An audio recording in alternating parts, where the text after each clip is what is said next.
It's easy to have inspiration. Man, boy, that's inspirational. What does inspiration do? Inspiration gets us up. We're down, we're discouraged, we don't have vision, we don't have hope, and then suddenly we see something, we see a quote, we see somebody else doing something, we watch a clip on YouTube or somewhere, and we see this thing, and all of a sudden it's like, ooh, I'm inspired, I'm excited. Motivation is a little different. Motivation takes a little more. Motivation actually makes us want to do something. Like, I'm not just inspired, but I'm motivated. I'm going to do something. Okay, but the problem with motivation is that it typically gets us stuck.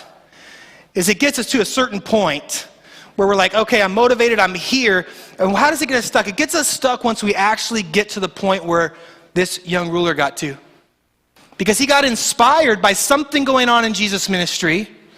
He got him up and out of his house, like, man, I need to learn more about this. I need to find out what's going on. He got motivated, which got him all the way to Jesus.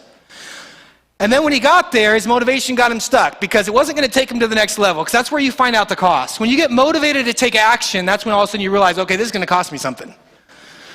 I got inspired because I saw somebody, oh man, they're looking good, man. They're losing weight, they're in shape, they're looking great, and they feel better. They're telling me their story out by the coffee thing about how awesome it is to be feeling better and more healthy, and in physical conditions changing, and all this good stuff's happening. Man, I'm inspired, motivated. I'm going to go to the club.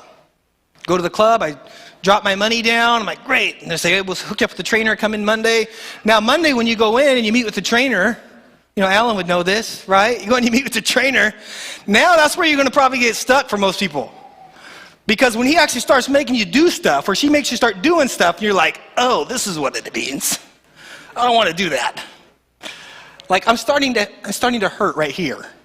And I got a little hurt right here. Like, I don't think that's normal. I think I'm allergic to working out. I'm getting pain, and I'm sweating. My skin's turning red. I'm struggling breathing. This is the same thing that happens when I eat shrimp. And they don't let me do that. I'm going to have to just leave. Right? I got a membership at the club, and I spent my first 4 months going regularly to hot tub and go in the steam room. I don't think I worked out once in 4 months. But I was inspired. I was motivated enough to drop some cash, but when I got in the door and realized what it actually is to work out, I was like, holy smoke, that hot tub looks great. Yes, it did. And it did for sure. And I got into the steam room, and I was having people tell me how amazing the steam room is for your insides, and it helps you breathe better, and it helps your skin, and all. Like, I don't need anything else. This is amazing. This is revolutionizing me. I wasn't ready for transformation, to really start putting in the work, to really start going through the change.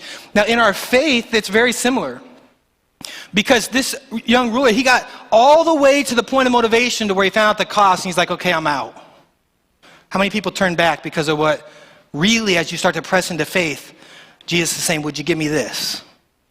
Would you give me that? Would you give up your bitterness? Would you give up your anger? Would you give up your addiction?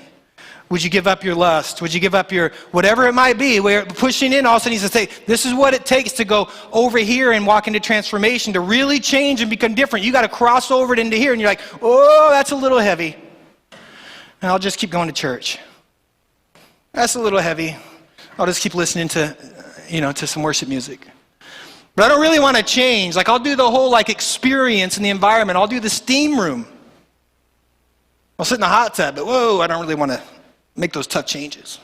Would you get up in the morning and read the word? Would you get up in the morning and pray? Would you oh, that's a little tight right there. I don't know if I can get up and do that. I'll just wait till somebody else already has the waters bubbling and the steam flowing, and I'll just kind of go sit around after they've prayed and read the Bible and do that. But I don't want to press in. I don't want to work for change. I don't want to get transformation. Because there's a difference that happens when we really want transformation, that we have to actually put in a little bit of the work. We have to actually get motivated to get in and get involved.